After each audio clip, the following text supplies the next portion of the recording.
Hey guys, just doing a quick tip guide for Ashika so you can survive for longer. First tip, know your spawns.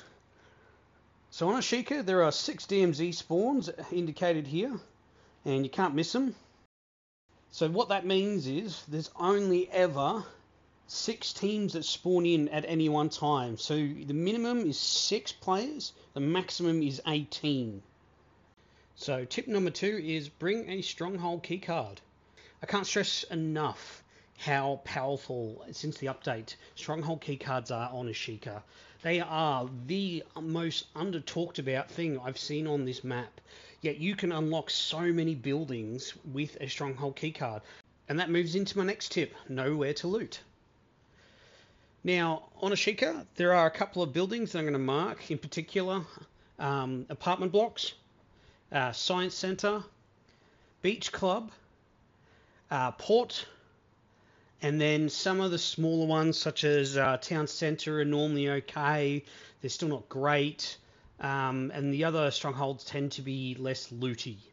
Now finally, power plant and Suki Castle are definitely a little bit more, I'd say, intermediate. So if you're not a very strong player, or you're not with the team, or you're not really kitted, I'd suggest leaving those until you at least get some kit, 2-plate, backpack, etc., or you might regret it.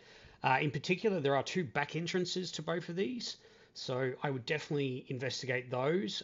In particular, power plant, you can go through the underground, avoid getting detected by players, other AI, things like that.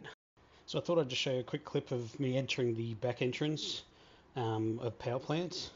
Now there are a couple little things you can loot on the way, as you can see. I'm just checking everything. And there also is a drop to the underground too, so if you want to come from the underground you can do that as well. And yeah, there's a stronghold. Go in and basically push forward. The AI, you can sort of control them in this hallway if you use semtexes or stuns, and then you just basically got to pick them off. There's always about 6 or 7 sort of tier 1s in here, and as you can see I make short work of them very quickly. And the entrance is just marked there, so you head to that one if you want to do the safe entrance to power plant. Tip 4 is a simple one. Activate the UAV towers. I'm very surprised at how often I'm in an area and I will hit a UAV tower and I can see the players nearby. And it's a huge oversight because I now have a massive advantage where I can see your every step and I can track you down. So if you're ever in the area, hit the UAV tower. That should be the first thing you do before you start looting, especially as a solo player. Activating the UAV towers can be a game changer, and it also can keep you safe. And as you can see in this clip, I'm just slowly tracking these guys down. I'm not making any rash movements because I only have a 1-plate. I do not have a self-revive. I'm running a contraband gun that may not perform as well as some of my other guns. So I'm just slowly making moves, watching them move around, going, okay, cool, what's the best approach? And I really wanted to loot this guy, but of course, you know how AI work. They're going to zone you out. You didn't have anything, and the whole time I'm still watching that map. So 2 teams are fighting over there, and basically I'm going to clean up the victor. And that means I'm going to get all the loot. I'm going to get back in the game that much quicker. And if you were to do this with a team, you would be able to get back in quicker again. You'd be able to wipe these guys quicker.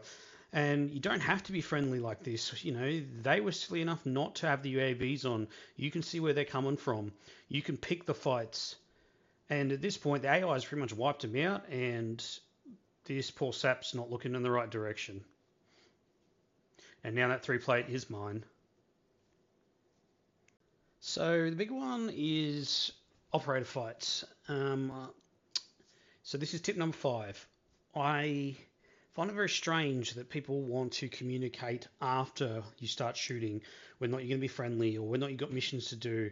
I've gotten to the point where I don't do friendly anymore because I've been mucked around, tricked. I've had people roll up on me, especially as a solo player. I've done a lot of pickups in videos and things like that. Nowadays, unfortunately, I'm less friendly just because the amount of time someone said friendly and then I walk up to them and they shoot me in the face, You know, it's not very nice. So I don't do it anymore. But if you are the type of the player that wants to be friendly, you need to be announcing it the moment you know there's people there. And the moment you don't hear them say anything back, you need to be ready to fight. Don't get upset when someone kills you, because if you said friendly and they didn't say anything back, then they're clearly not friendly. Now, this is a big one. A lot of players don't move and shoot. They will try to pick gunfights in the same place over and over and over again. You're not going to win any gunfights if you keep shooting from the same spot and they know exactly where you are. So you need to be moving. You need to use stuns, flashes. You need to make it hard to be hit or found. You know, if you're going to hide somewhere, make sure you hide well.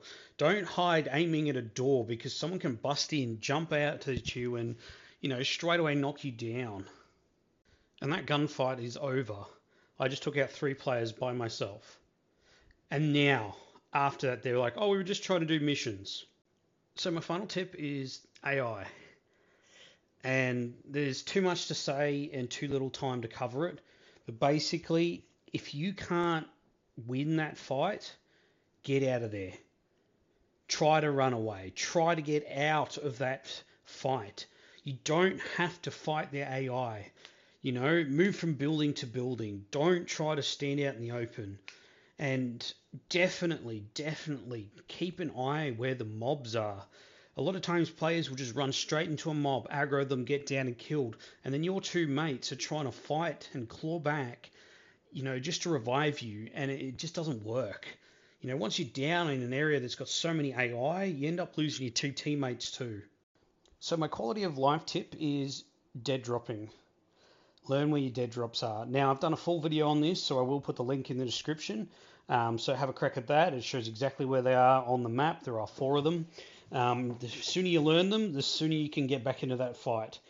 Now, I go through game to game where I'll drop anything off, money value wise, especially at the end. People forget to dead drop. Like, you should be leaving with 0 cash. You should not be leaving with cash, because you get 33% extra on top of that cash when you actually dead drop it, opposed to actually exfilling with it. Now, this will get you back in the game quicker. It means you can pull out the weapons you love and know. And shortly you're going to see exactly what happens when I do these dead drops. I mean, just dropping 110,000, I think it is, gives me 3 hours and 40 minutes back on the clock for my weapons. Now, if you've got your 3rd insured slot, that will be all 3 slots unlocked in one go. So that's literally all 3 reset. This run, I did it.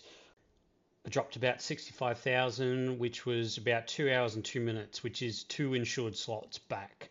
So I hope you guys found this guide helpful, and hit the like if you do, and I'll keep making these videos. Thanks, guys. See you next time.